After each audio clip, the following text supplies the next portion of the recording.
Welcome to the Climb Podcast, where we are diving into taboo topics and redefining the rules for women of color leaders. Get ready as we share the stories and amplify the voices of extraordinary women of color, from navigating workplace challenges to celebrating triumphs. On this podcast, we've got you covered. So buckle up and join us as we embark on today's empowering journey.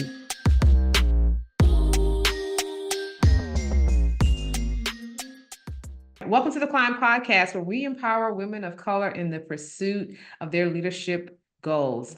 I'm Felicia Smith, the host and founder of The Climb, a 501c3 organization committed to increasing the number of women of color in leadership in managerial positions. And each week on The Climb Podcast, we aspire to cover and to deep dive into topics that are typically not covered, things that have been known as being taboo, or we kind of skirt around in our day-to-day work environments. So in here, we break it down and we have fun doing it. So if you have been following this season, can't believe this is episode number 10, end of the season, last episode. So we are going to end the season the way we started the season, which is with the amazing Rebecca Jackson. So if you were watching season 2, episode 1, how to recover from workplace trauma, this is kind of a part 2. So again, welcome, Rebecca. I am super excited about you being back. So glad to be here. Thank you. Yeah. And so I'm going to give you guys again her bio for those who maybe didn't catch episode 1 of season 2.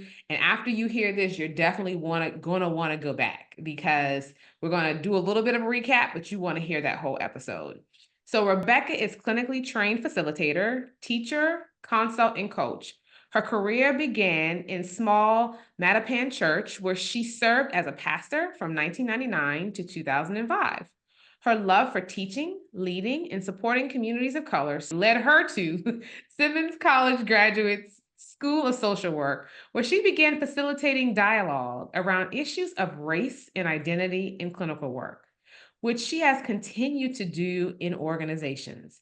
Rebecca completed her MSW in 2009 and focused on young people and families who have experienced trauma in her clinical work. She worked in a variety of community-based settings, including a residential program and a police station. She joined Trinity Boston Connects in 2012, where she led the pursuit of racial equity, restorative justice, and trauma inclusion in their internal functioning.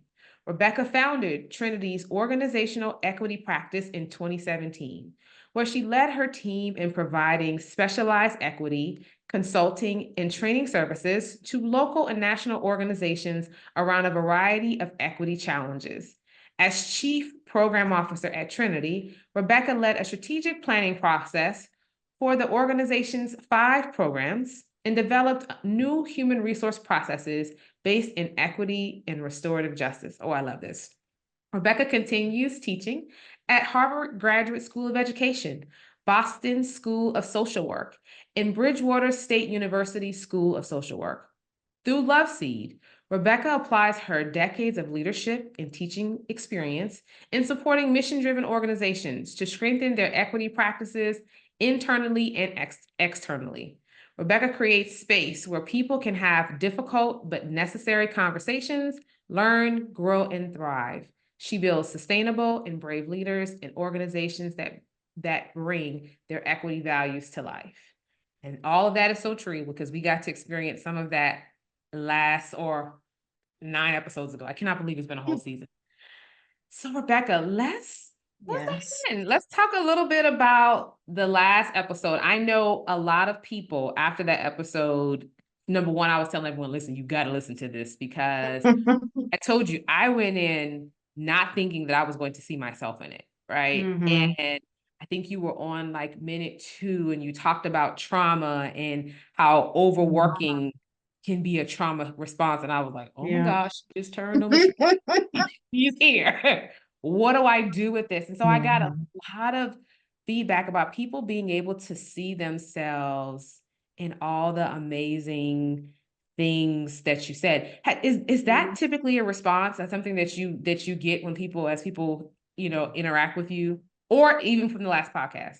Yes, I definitely had a few people in my circle who listened to it and, wrote to me or texted me or whatever and was like, oh, wow, you were naming something that I've experienced that I did not put language to. And I've had that experience in other, facilitation work that I've did when I talk about the aspects of white supremacy culture, and people are like, oh, so there is something really powerful about having someone else put language. I mean, of course, we know there's limitations around language too, but I think there's something powerful about being able to name stuff and name dynamics, because that I think is part of the sort of the impact of trauma, right? Is that it makes us second guess ourselves. Yeah. And so Yeah. when someone else says, oh no, here's what that's called, then you're like, oh, okay, so I'm not crazy. Yes. Yes. And there's safety in that. And there's actually, although you know that it's something that's happened, there's safety in knowing I didn't Mm-hmm. make that up. There's language for it. And now I can Mm-hmm. identify it better the next time it happens. Right. And then it's not just me, right? Like I think like I was just recently having a conversation with someone and had experienced this dynamic, and I realized that the person engages with other people that way as well. Because again, I think it's like, well, did I do everything right? Did I do something to offend this person? Is it that they don't like me, or is it something about me? And being able to put it in a bigger context and say, oh no, that's just racism. That's just Exactly. racism. That's sexism. That's misogynoir. Like that's what that is. And it doesn't have anything to do with me as an individual. We're all just kind of living in a system, right? We're all living in a context, and that context is acting on all of us all the time. No, totally agree. And it's interesting that interesting that you use it in the terms of having language. One of the things when we talked last time that we talked about was some of the terms that people are using now. Some may call it overused, which it could Hmm. be. Hmm. But I also think that a lot of times we haven't really defined what these things mean. So I think Right. we were discussing on the last podcast, like microaggressions. Can you kind of Yeah. break down what a microaggression really is? What does that Sure. really like, and Yeah. I think I might be using it wrong.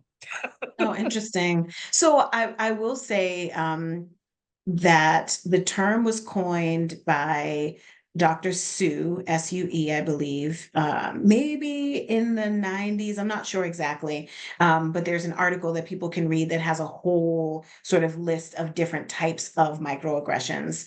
Good to know. And the definition is that it's a slight, right? That it is a sort of a small thing that happens to someone. Like, for example, when someone says to a person who's Asian, where are you from? And the person is Asian, they were born in this country, but they're ethnically Asian. And a person just assumes, or you don't have an accent, where are you from? Though, so I think the reason that they use the word micro is because they are everyday things that happen to us that make you say, just sort of second guess yourself, because there's the blatant stuff, right? There's the just out there, you're using the n-word, or like that, but that stuff is not, at least for me, and I think for most of us in this country, it's not as common. It's the little stuff that I think can really kind of undermine our sort of our self-esteem, our sense of the self-worth. And that the thing about, the term microaggression sort of technically is that it is an indicator of a bigger theme, right? And so like one of the sort of, and I'm going from memory, so I could be getting some of the words wrong, but one of the themes of microaggressions is this sense of you don't belong here. Ah, ah, Right. So underneath, when you walk into an office and someone says, oh, can I need to see the manager? There is this, it's a slight, like, oh, I am the manager. There's the underneath message is you don't belong here. You are not mhm, what a manager looks like. And so you take that to a bigger scale and you've got Trayvon Martin, right? But got the sort of micro version of it is when someone is looking for the manager, and it's like, no, I'm actually the person who's in charge. An example that I use often, it's sort of a silly one, but I teach, as you said, at schools of social work, and as an adjunct professor, I'm not very present. I come, I do my class, I go on about my business. But one year I had to fill out a paper and give it to the secretary and or the administrative person. And it was like just my class roster, right? That I just had to sign off that everybody who was signed up for the class was coming to the class. So I went over and I gave her the paper and she looked up at me and she said, "Oh, are you handing this in for Professor Jackson?" And I said, "I am Professor Jackson." And she sort of looked at me and she said, "Oh, you just look so young." Right. Think exactly. I know I the know, audience can't right? see the Okay. face that you just made, but it's Yeah, like like, okay. that's not what it was, sis. Like Yes. And so think about all of the first piece of that is that I knew because I knew this woman did not know me. And as I was walking over her to her desk, I was prepared for something. I didn't know Really? what it was going to be, but I was sort of like geared up a little bit that we could have an interaction. And so my blood pressure is already a little bit up. And then she's questioning my credentials and questioning my identity. And then when I could say anything to her except I am Professor Jackson, and then she's sort of glosses it over and says, "Oh, but it's just that you look young." Hmm. And that I think is where, because you mentioned before gaslighting, that's a little bit of the gaslighting piece, right? Is that like, I'm questioning your experience. And that wasn't blatant with her because I didn't say anything to her to indicate that I knew that she was being racist, but she knew. She knew Yes. enough to know. So Yes. she sort of covered her tracks before we could even get there. So that whole process, and this is maybe a little bit out of the scope of this conversation, but when I think about Black women being more likely to die of breast cancer than white women, right? When I think about infant mortality, when I think about Black women being more likely to die in childbirth or to have some, part of that is the energy that we're using to be in the world all the time. I read something years ago that said that Black women are, I think, 3 times more likely at that time to have a low birth weight baby, which we know has lots of implications for a child's life, and that the only thing that they could figure out as a difference between Black women and white women and Latinas was that Black women, their adrenaline and cortisol were going up in their experiences with their doctors because they were preparing for a racist encounter. And Mm. so that costs us, like there's this term weathering, right? That's like on a cellular level. And we're talking about, Black women as two Black women, but that you also can extend that to other marginalized identities, right? Yeah. Thinking about being a Black trans woman, that you have to be always prepared for what's going to happen. Imagine. It Yes. costs you something, you Yes. know? That is I didn't think about that. That actually is amazing to think about because that probably is one of the things. And you just carry this natural anxiety in your body, not knowing what you're going to expect or how people are going to be receptive to you, Yes. or you already know Yes. not. So, but you're trying to figure out how is this going to come out or how is it going to show Yes. this particular setting. Right. Example, and you tell me if this is microaggression or not, because Yeah. I'm curious. If you are in a room, let's say I'm in a room full of white males and I'm the one woman, and people are, or let's say it's not even a room full of people, it's 3 people. And this particular person keeps calling the other 2 people name. So if it's me, Jan, and Mike, and they're like, Mike, Jan, Jan, almost to suggest that I'm talking to Jan. I'm not talking to you. Yeah.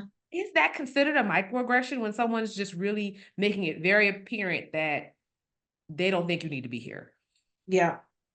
I mean, I think we talked about this a little bit. So the short answer, yes. I think we talked about this a little bit on the first episode of this, that it's one of the reasons that I sort of struggle with the term microaggression because the sort of prefix micro suggests that it's something is small. And Ibram Kendi uses the phrase racial abuse. And if that feels dramatic, yeah. But I actually think in some ways it's more accurate because if you've been in an abusive relationship, you know that it's not always the big stuff, right? It's the little stuff that really kind of Yes. wears you down. And so there's so much in, I'm not calling your name, I'm not giving you humanity. Yes. I'm in some ways kind of almost dismissing you from the conversation. And Absolutely. another way that that can happen is eye contact. I had a white woman do something to me today in the parking lot, and she like cut me off to park somewhere. And I was in my feelings. So I sort of sat there and, waited for her to, she never looked at me. She She never looked at she me. knew that you were looking at her. She And sure she did. knew. Yes. And so it's a subtle way of dehumanizing. Yes. You don't And exist. then those of us who are on the other end of it, it's like, so what do I need to do to show up in this room? And I think that sometimes is where the overperforming can come from, right? It's like, Let's so talk I about need to show up. that. Yeah. I gotta have all my I's dotted and all my T's crossed, and I can't make any kind of mistake, and I can't, because I know that I'm already entering into this space with people expecting either less of me or just kind of expecting me to make a mistake. And so on top of being braced for having to say like, I'm here too, I want to be part of the conversation, then I'm on 10 because I'm trying to sort of insert myself and make sure that people know that I'm here and that I'm making a valuable contribution. Mhm. And And it that's seems like exhausting too. it is. And that often I feel like is the time where it comes in that, oh, this person's being aggressive or she's being aggressive or she's Right. doing whatever. But it's like, well, she got to push her way in because otherwise you're not going Exactly. to acknowledge that I'm even there. So now I have to insert and it Yeah. almost feels like a fight for me. Oftentimes I'm feeling fight or flight, meaning Yes.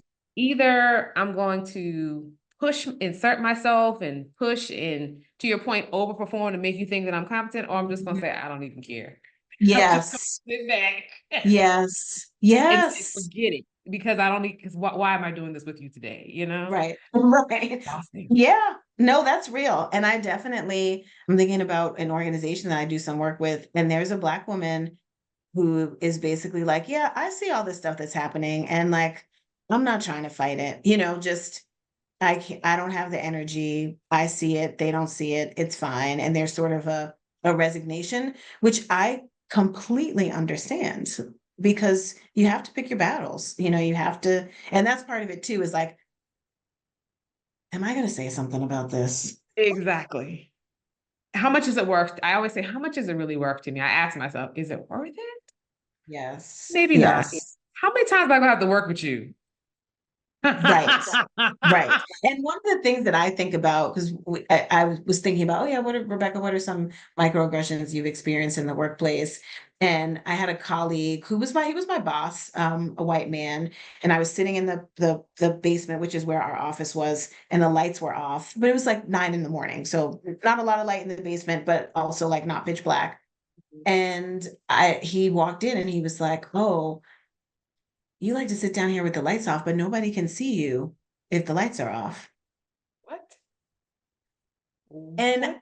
I know this man, he and I are friends. Spoiler alert, I ended up being his boss when it was all said and done, but that's a conversation for a different day. But I was like, I could tell by the look on it, because I looked up at him and I could tell by the look on his face that he knew he had said something dumb and offensive, Mhm. but he couldn't get out of his own way. But the reason that I ended up going into his office later and saying something is because I thought, what if there was a younger Black woman who I was working with at the time. And I thought to myself, what if she was here and she saw that interaction and saw that I didn't say anything to him, but then B, like, what if he says something like that to her? And so for me, sometimes the thought is not just about me, but also about those who are coming behind me or around me or after me, that like part of and this costs something. It's not to say that it's without a cost, that part of my job in a space, and I feel like we might have talked about this before too, is about making room for other people. I For want other sure. Black women to be able to come into this space and feel like they can be themselves. And so part of how I'm doing that is modeling and modeling, when I need to push back. And also that's a choice that I make, and it's not always an easy choice to make, but it's part of my calculus for when I choose to say something and when I don't. Yeah, agreed. And you went a little bit into gaslighting, but give me a little bit more on what is really like when is it gaslighting and when it's just like, oh, this person just really doesn't know any better. Right, right. I know, and it is one of those terms that's become trendy. So, Yeah. the definition that I would use is when someone tries to discount your experience, I like and that. but I like what your that. experience is, but someone else is like, nope, it wasn't that. That's not what it was. So a workplace example, and I think this fits. Again, a couple years ago, white person, white boss, white immediate boss, and white, big boss. And there was some controversy with the white person, not controversy, but some a situation that a white person had mismanaged. And in a meeting, I said, I think we need to talk about that. And the big boss was like, we can talk about that in a couple of weeks. And I said, you said that last week. What do you mean? He's got a whole other week to like get himself together and figure things out. So like in a subtle way, if I didn't say anything, she would have just said, "Oh yeah, let's give him some more time." Like no big deal. But I'm Wow. like, "Wait a second. I'm pushing this issue and you are trying to make it seem like there's something Not else an issue. that's happening." Mhm. So that's maybe not the best example, but when oh no, you've dismissed me, you have, ignored what I've been saying. I'm giving you, documents, I'm giving you receipts, I'm giving you whatever. And it's like, well, but we just need one more thing. Well, but you didn't do this or you didn't do that. And then just the straight up making excuses for people. Oh, I'm sure he didn't mean that. That is, you know how so and so is. Yeah, they don't know any better. But don't they? Do they not have home training? But the to me, the sort of gaslighting part of that is you're dismissing my experience. Yeah, I'm telling you, regardless of what his intention was, I'm telling you that I feel belittled by this person. I'm telling you that every time I'm in a meeting with this person, they don't look at me, they don't make eye contact, they don't say my name. And I'm telling you how that makes me feel and what that experience is for me. And your response is to protect them. yeah. No, totally agree. And that's one of the things I tell people, and that's the aligning of your intention and your impact. I'm like, just because that wasn't Mhm. your intention does not mean that that's not the impact you made. And when you try to ignore the impact and just focus on, well, this is what I Right, meant, then you're invalidating someone else's experience because it doesn't matter what you right, meant to do. That's not what happened for them. And so right. then who are we focusing on? Like, Exactly. is it Exactly. them or is it me? Exactly. Exactly. And I think that that part of the message that that sends, going back to sort of the technical definition of microaggressions, the underlying message is your feelings don't matter, your experience doesn't matter. And connected to that, I think is you don't belong here, right? Like if my feelings don't matter, my experience doesn't matter, and I can't be safe here, then you're telling me that I'm not of value. And I just think that, and again, talking specifically about Black women, but we can broaden this to other women of color and people with other marginalized identities, that we are living in a world that is always telling us that we don't belong and that we don't matter. Yeah. And it takes effort to just exist in that world and resist those messages and take up space and to, own our power and own our identity. And then we have people in the workplace, that are intentionally sometimes and often more often than not unintentionally denying and belittling our experience, which I know is something that I said the last time about having other people of color in your space. And sometimes that can't be in your actual workplace, but it's finding them outside of that to say, oh no, it's not you. Yeah. That happened to me. Like I can relate and we can support each other in that. So how do you have these conversations and this, I don't know the right way to say this, right language, and both protect you in that conversation and the other person? Like when you go to a person and say, this offended me, and they start crying. And now it's about them. Oh, I'm so, I'm so distraught. Or What's it's wrong with another that woman of about me? color, and she's like, we should, Yeah, sisters, we should be in this together. And it turns into this whole like, you want me to console you when right, I'm telling you you offended me. right, right, right, right. Oh How my do you approach goodness. that? I mean, how do you tell her like you turned this thing? Right. I mean, I think that's part of the calculus that you were saying earlier is it worth it? Like, am I going to be more upset by this woman? Because I know that that's what she does. And Yeah. so I just kind of want to avoid it altogether. That might be a decision that you make. It's another opportunity for, and I've done this plenty of times in my work, getting to know another white person and being like, this thing happened. I had a white person make a comment in a meeting in public about sort of a bad reference that somebody gave me from a previous job. And he had never said this to me specifically. And then he said it like out in public. Whoa. And I said something to him, but I also got a white person in the organization and I was like, you need to talk to him about this because that was inappropriate. And I'm not going to bend over backwards to I mean, my email was, you need to know that this was the impact that had. I don't want to talk about it. I'm not going to talk about it with you. You just need to know that this is the impact that you I had. like And then that. I sort of, right. So sometimes, so, and some people can, thankfully, he was a person who could handle that kind of a correspondence and he was apologetic. But there definitely are instances when I won't say anything and I'll just say, you saw that happen to a white ally, a white friend. Can you say something? Because I'm That's tired. That's good. And that's how you really figure out who really are allies too. I think that for me Oh, that is because if you ask someone to speak up for you and they come to waffle, or, well, don't worry about it. not really what he Well, meant. Are you sure? you're gonna Mm-mm, need this person later on. You don't want to ruin the relationship. And I'm at the point now, I'm mm-mm. like, relationship be damned. You know? Right, right, right. Because it's your mental health and your Yeah. well-being that's at stake, right? So yeah, you're right. That's a good way to suss out allies, and who notices things and who doesn't, and who says after something happens, like I noticed that such and such and such. Well, then why didn't you say anything? Like what? Yeah. And they try to The I put will you up to have the conversation. Right. Now I got to do a training to help you figure out what to do. I will say though, the dynamic, when it's another woman of color, in some ways I think is worse. It is very much so. And that's often what I experience more than anything, actually.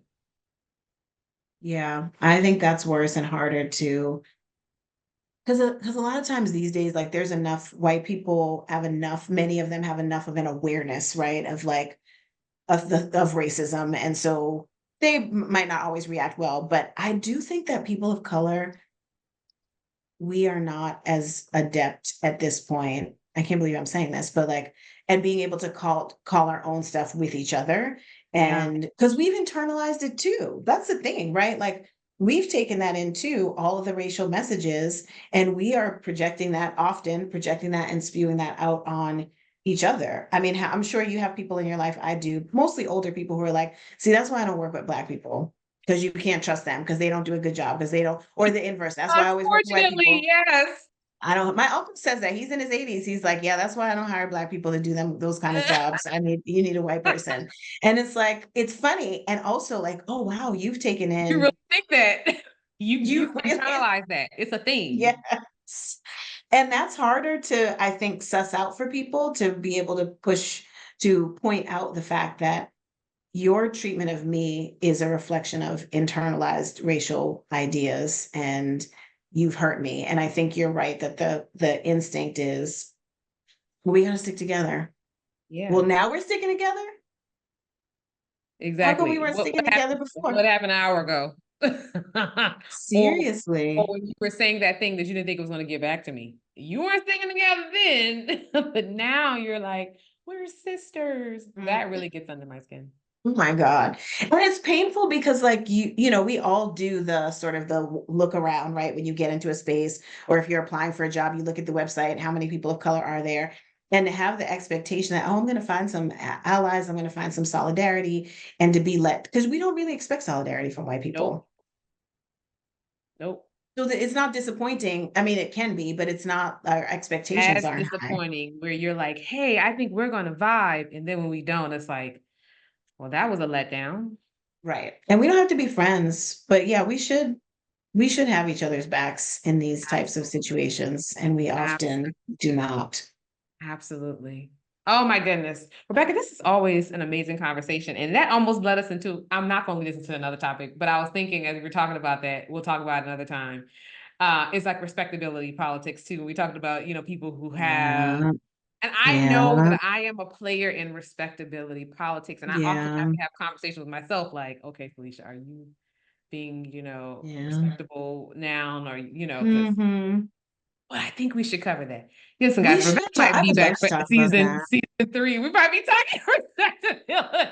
She's gonna be a season regular. Yeah, Because I I would think I would love that. I would it's love something that. I've been questioning myself on a lot. Like, are you Yeah. playing respectability politics?